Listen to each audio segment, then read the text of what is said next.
ಪ್ರಿಯ ವಿದ್ಯಾರ್ಥಿಗಳೇ, ಇಂದಿನ ವಿಡಿಯೋದಲ್ಲಿ ದ್ವಿತೀಯ PUC ಮಾದರಿ ಪ್ರಶ್ನೆ ಪತ್ರಿಕೆ ಒಂದನ್ನು ನಾವು ಈ ವಿಡಿಯೋದಲ್ಲಿ ನೋಡೋಣ.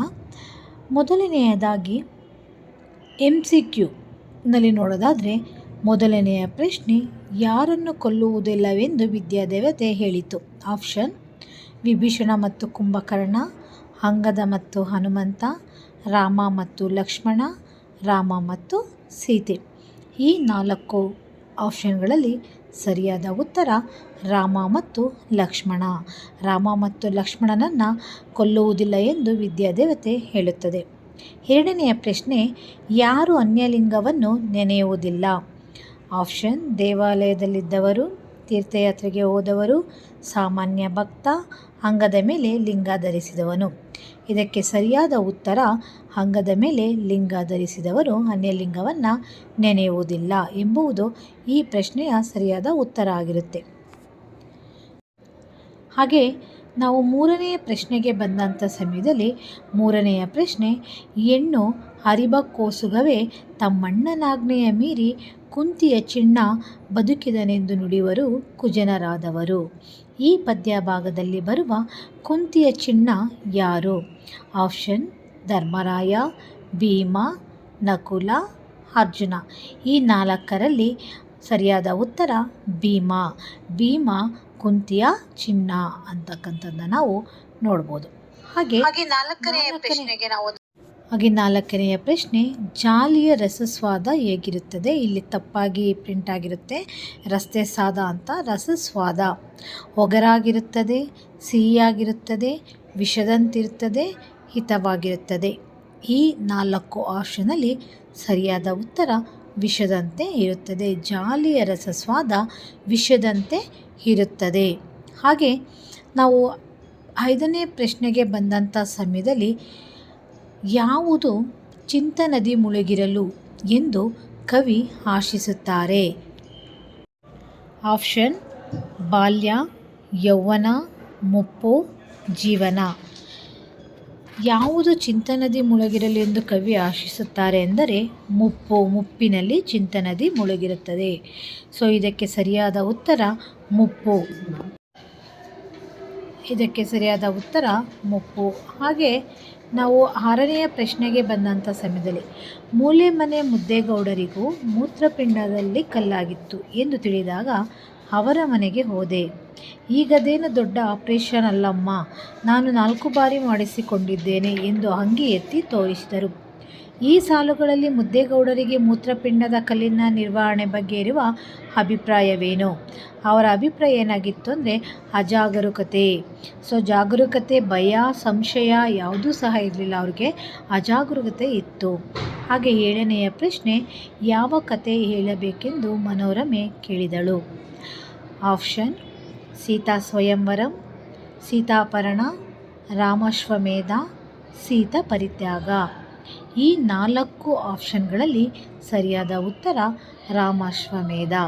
ರಾಮಾಶ್ವಮೇಧದ ಕಥೆಯನ್ನು ಹೇಳಬೇಕೆಂದು ಮನೋರಮೆ ಮುದ್ದಣನ ಬಳಿ ಕೇಳಿಕೊಳ್ಳುತ್ತಾಳೆ. ಹಾಗೆ ಮುಂದಿನ ಪ್ರಶ್ನೆ, ನಾಗರಾಜ ಕೋವಿ ಹಿಡಿದು ಎಲ್ಲಿ ಕುಳಿತಿದ್ದ? ಆಪ್ಷನ್: ಶಿಕಾರಿ ಬಂಡಿ, ಶಿಕಾರಿ ಮಂಡಿ, ಶಿಕಾರಿ ಗುಂಡಿ ಮತ್ತು ಶಿಕಾರಿ ಗಂಡಿ. ಈ 4 ಆಪ್ಷನ್ಗಳಲ್ಲಿ ಸರಿಯಾದ ಉತ್ತರ ಶಿಕಾರಿ ಗಂಡಿ. ಶಿಕಾರಿ ಗಂಡಿಯಲ್ಲಿ ನಾಗರಾಜ ಕೋವಿ ಹಿಡಿದು ಆನೆಯನ್ನು ಶೂಟ್ ಮಾಡೋದಕ್ಕೋಸ್ಕರ ಆ ಒಂದು ಶಿಕಾರಿ ಗಂಡಿಯಲ್ಲಿ ಆನೆಗೋಸ್ಕರ ಕಾಯ್ತಾ ಕುಳಿತಿದ್ದ.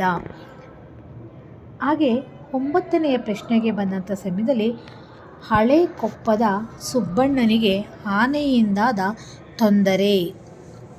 ಕೊಪ್ಪದ ಸುಬ್ಬಣ್ಣನಿಗೆ ಆನೆಯಿಂದಾದ ತೊಂದರೆ ಯಾವುದು ಅಂದಾಗ ಆಪ್ಷನ್: ಮರ ಉರುಳಿಸಿದ್ದು, ಮನೆ ಉರುಳಿಸಿದ್ದು, ಕೊಟ್ಟಿಗೆ ಉರುಳಿಸಿದ್ದು, ಮೇಕೆ ಉರುಳಿಸಿದ್ದು. ಇದಕ್ಕೆ ಸರಿಯಾದ ಉತ್ತರ ಮೇಕೆ ಉರುಳಿಸಿದ್ದು. ಕೊಟ್ಟಿಗೆ ಉರುಳಿಸಿದ್ದು ಕೂಡ ಕರೆಕ್ಟಾದ ಆನ್ಸರೇ, ಸರಿಯಾದ ಆನ್ಸರ್ ಆಗಿರುತ್ತೆ. ಬಟ್ ಆದರೆ ಮೇಕೆಯನ್ನು ಉರುಳಿಸಿದ್ದು ನನಗೆ ತುಂಬ ಬೇಜಾರಾದಂಥ ವಿಷಯ ಆಗಿರುತ್ತೆ. ಹಾಗೆ 10ನೇ ಪ್ರಶ್ನೆಗೆ ಬಂದಂಥ ಸಮಯದಲ್ಲಿ, ಏನು ಸ್ವಾಮಿ ಸಾಯೋದಕ್ಕೆ ಎದುರೋವ ನಾನು ಅಂತ ತಿಳ್ಕೊಂಡ್ರಾ? ಲೈನ್ಮ್ಯಾನ್ ಕೆಲಸಕ್ಕೆ ಸೇರಿದ ಮೇಲೆ ಪ್ರಾಣದ ಆಸೆ ಇಟ್ಕೊಂಡ್ರೆ ಆಗುತ್ತಾ?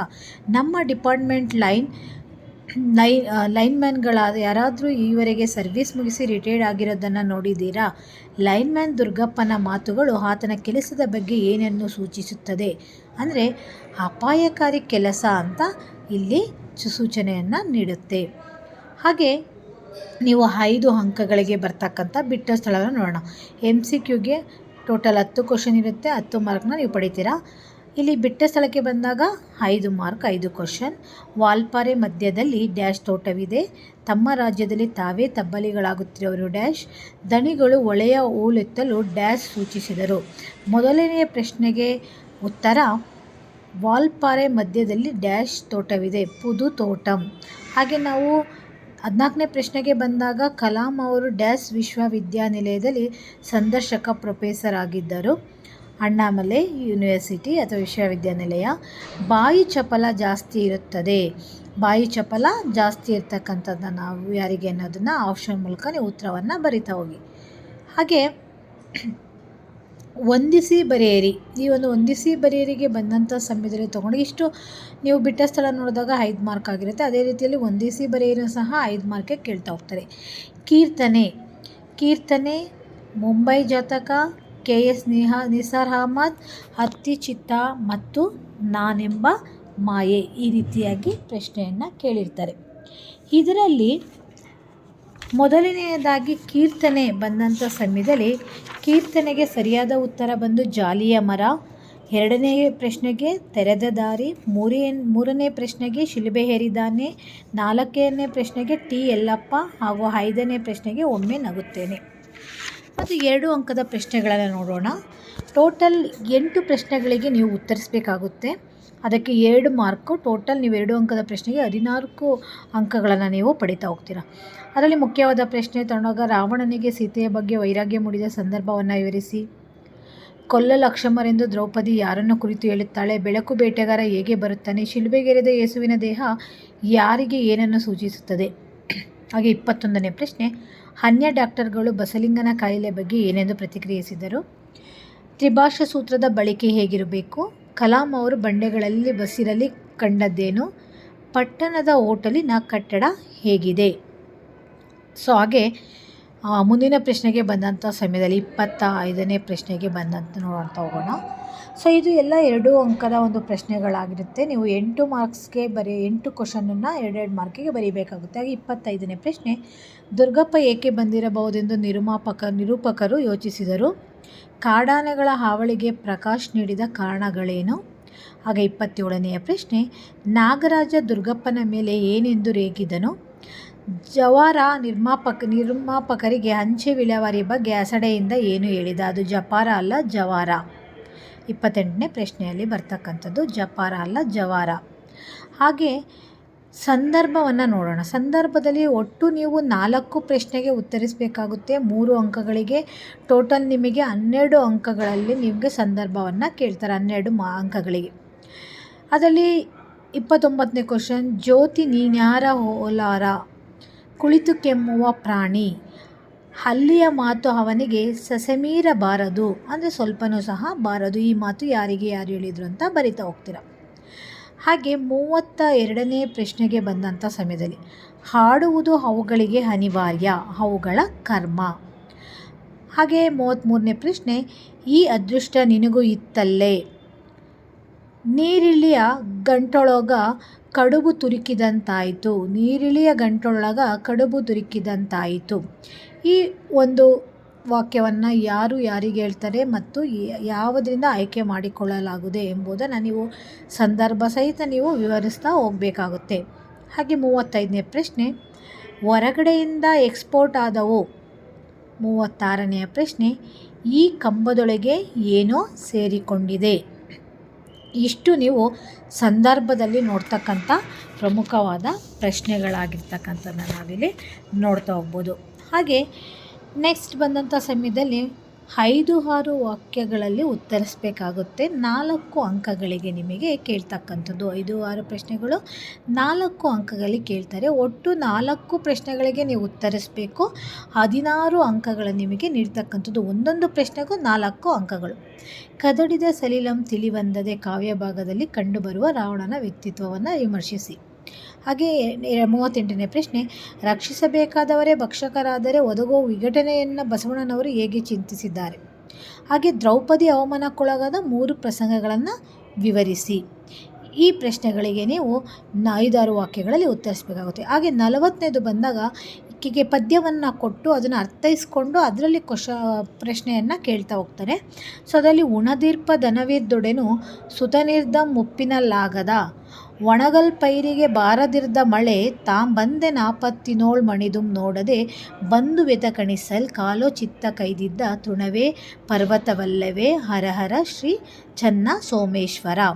ಇದನ್ನು ಪದ್ಯವನ್ನು ಕೊಟ್ಟು ಈ ಕೆಳಗಿನ 3 ಪ್ರಶ್ನೆಗಳನ್ನು ಕೇಳಿ 4 ಅಂಕಗೆ ಬರೀರಿ ಅಂತ ಕೇಳ್ತಕ್ಕಂಥದ್ದು. ಹಾಗೆ 41ನೇ ಪ್ರಶ್ನೆಗೆ ಬಂದಾಗ 4 ಅಂಕಗಳಲ್ಲಿ ಬಸಲಿಂಗ ಕೊನೆಯಲ್ಲಿ ತೆಗೆದುಕೊಂಡ ನಿರ್ಧಾರ ಯಾವುದು ಮತ್ತು ಅದಕ್ಕೆ ಕಾರಣಗಳೇನು? ಹಾಗೆ 42ನೆಯ ಪ್ರಶ್ನೆ, ಚಿನ್ನಮ್ಮನ ಕುಟುಂಬ ಹೊಳೆಯ ಬಗ್ಗೆ ಅಸಹನೆ ಹೊಂದಬಾರದೆಂದು ಲೇಖಕಿ ಬಯಸುವುದೇಕೆ? ವಿವರಿಸಿ. ಈ ಪ್ರಶ್ನೆಗಳನ್ನು ನಾವಿಲ್ಲಿ 4 ಅಂಕೆಗೆ ನಾವು ಇಲ್ಲಿ ಬರಿತಾ ಹೋಗ್ತೀವಿ. ಹಾಗೆ ಇನ್ನೊಂದು 4 ಅಂಕದ ಪ್ರಶ್ನೆಗಳನ್ನು ಇಲ್ಲಿ ಬರೆಯೋದಕ್ಕೆ ನಿಮಗೆ ಕೇಳಿದಂಥ ಸಮಯದಲ್ಲಿ 43ನೆಯ ಪ್ರಶ್ನೆ, ಡ್ರೈವರ್ ಅಬ್ಬಾಸ್ ಮತ್ತು ಕ್ಲೀನರ್ ಕೃಷ್ಣನ ಸಾವಿಗೆ ಕೃಷ್ಣೇಗೌಡರ ಆನೆ ಕಾರಣವೇ? ವಿವರಿಸಿ.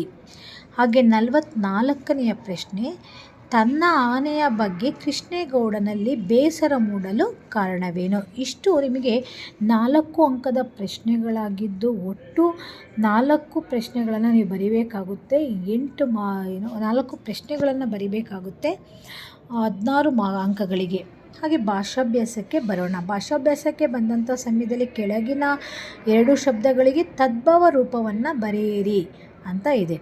ವೀರ ಅಂದಾಗ ನೀವು ಬೀರ ಬರಿತೀರ, ಆಕಾಶ ಆಗಸ, ಮುಖ ಬಂದಾಗ ಮುಗ ಅಂತ ನೀವು ಬರಿಬೇಕಾಗುತ್ತೆ. ಸೊ ಇದು ತದ್ಭವ ರೂಪವನ್ನು ಸೂಚಿಸ್ತಕ್ಕಂಥ ತತ್ಸಮದಲ್ಲಿರ್ತಕ್ಕಂಥದ್ದನ್ನು ತದ್ಭವದಲ್ಲಿ ಬರಿತೀರ. ಹಾಗೆ ಪದಗಳಿಗೆ ಗುಣವಾಚಕಗಳನ್ನು ಗುರುತಿಸಿ. ಆಸುಗಂಬಿ, ಶುದ್ಧ ನೀರು, ದೂರದೃಷ್ಟಿ. ಆಸು ಮತ್ತು ದೂರ ಇವೆಲ್ಲವೂ ಸಹ ಗುಣವಾಚಕವನ್ನು ರೂಪಿಸ್ತಕ್ಕಂಥದ್ದನ್ನ ನಾವಿಲ್ಲಿ ನೋಡ್ಬೋದು. ಹಾಗೆ ಕೆಳಗಿನ 2 ಪದಗಳ ವಿಭಕ್ತಿಗಳನ್ನು ಹೆಸರಿಸಿ ಅಂತ ಇದೆ. ಗುರುವಿಗೆ, ತಿಮ್ಮಪ್ಪನವರಲ್ಲಿ, ಕಟ್ಟಿಗೆಯ. ಗೆ ಬಂದಾಗ ಯಾವುದಕ್ಕೆ ಸೇರುತ್ತೆ? ಚತುರ್ಥಿಗೆ ಸೇರುತ್ತಾ ಅಥವಾ ತೃತೀಯಕ್ಕೆ ಸೇರುತ್ತಾ? ಇದನ್ನು ನೋಡಿ ನೀವು ಉತ್ತರಿಸ್ತಾ ಹೋಗಬೇಕಾಗುತ್ತೆ. ಹಾಗೆ 48ನೆಯ ಪ್ರಶ್ನೆ ಬಂದಂಥ ಸಮಯದಲ್ಲಿ ಕೆಳಗಿನ 2 ಕ್ರಿಯಾಪದಗಳ ಕಾಲವನ್ನು ಬರೆಯಿರಿ. ಕೆಳಗಿನ 2 ಪದಗಳನ್ನು ಬರೆಯಿರಿ ಅಂತ ಕೇಳಿದಂಥ ಸಮಯದಲ್ಲಿ ಕೈಯೊಡ್ಡು, ರೈಲು ಬಿಡು, ರಾಮಾಯಣ. ಅಂದರೆ ಕೈಯೊಡ್ಡು, ರೈಲು ಬಿಡು. ರೈಲು ಬಿಡು ಅಂತಂದಾಗ ಟ್ರೈನು ಅಂದ್ಕೊಂಬಿಟ್ಟಿರ. ರೈಲು ಬಿಡು ಅಂತಂದರೆ ಸುಳ್ಳು ಹೇಳ್ತಾರಲ್ಲ, ಇಲ್ದಲೇ ಇರೋದನ್ನೆಲ್ಲ ಸೃಷ್ಟಿ ಮಾಡಿಕೊಂಡು ಅದನ್ನು ರೈಲು ಬಿಡು. ಹಾಗೆ ಕೈಯೊಡ್ಡು, ಹಾಗೆ ರಾಮಬಾಣ. ಯಾವುದಾದ್ರೂ 2 ಅನ್ಯ ದೇಶ ಪದಗಳನ್ನು ಬರೆಯಿರಿ ಅಂತ ಇದೆ. ಅದನ್ನು ಯಾವುದಾದ್ರು 2 ಅನ್ಯ ದೇಶ ಪದಗಳನ್ನ, ಫಾರ್ ಎಕ್ಸಾಂಪಲ್ ಡಿಪಾರ್ಟ್ಮೆಂಟ್ ಆಗಿರ್ಬೋದು, ವರ್ಕ್ ಬುಕ್, ಪೆನ್, ಇವೆಲ್ಲ ಸಹ ಅನ್ಯ ಪದಗಳಾಗಿ ಇರ್ತಕ್ಕಂಥದ್ದು. ಹಾಗೆ ಪ್ರಬಂಧವನ್ನು ಕೇಳ್ತಕ್ಕಂಥ ಸಮಯದಲ್ಲಿ 1 ಬರಿಬೇಕಾಗುತ್ತೆ. 2 ಪ್ರಬಂಧವನ್ನು ಕೇಳ್ತಾರೆ 4 ಅಂಕಕ್ಕೆ. ವಿದ್ಯಾರ್ಥಿ ಜೀವನದಲ್ಲಿ ಸಾಂಸ್ಕೃತಿಕ ಚಟುವಟಿಕೆಗಳ ಮಹತ್ವ ಅಥವಾ ಪ್ಯಾರಿಸ್ ಒಲಿಂಪಿಕ್ನಲ್ಲಿ ಭಾರತೀಯ ಕ್ರೀಡಾಪಟುಗಳ ಸಾಧನೆಗಳನ್ನು ಬರೀರಿ ಅಂತ ಕೇಳ್ತಕ್ಕಂಥದ್ದು. ಸೊ ಅದು ಸಾಧನೆಯ ಬಗ್ಗೆ ಮತ್ತು ಇದರ ಸಾಂಸ್ಕೃತಿಕ ಚಟುವಟಿಕೆಯ ಬಗ್ಗೆ ನೀವು ಬರೀತಾ ಹೋಗ್ತೀರ. ಹಾಗೆ ಪತ್ರ ಬರೆಯಿರಿ ಕೇಳಿದಂಥ ಸಮಯದಲ್ಲಿ ಒಂದು ಪ್ರಾಂಶುಪಾಲರಿಗೆ ಪತ್ರವನ್ನು ಬರೀರಿ ಅಂತ ಕೇಳ್ಬೋದು, ಅಥವಾ ನಿಮ್ಮ ತಂದೆಗೆ ಪತ್ರವನ್ನು ಬರೀರಿ ಅಂತ ಕೇಳ್ಬೋದು. ಈ ಪ್ರಶ್ನೆ ಪತ್ರಿಕೆಯಲ್ಲಿ ಕೇಳಿರ್ತಕ್ಕಂಥದ್ದು ಸುನಂದ ಮೋಹನ ದ್ವಿತೀಯ PUC ಮದರ್ ತೆರೇಸಾ ಪದವಿ ಪೂರ್ವ ಕಾಲೇಜಿನಲ್ಲಿ ಓದ್ತಾ ಇರ್ತಾರೆ, ದಾವಣಗೆರೆ. ಆ ವಿಳಾಸದಲ್ಲಿ ಇರ್ತಕ್ಕಂಥವ್ರು ನೀವೆಂದು ಭಾವಿಸಿ.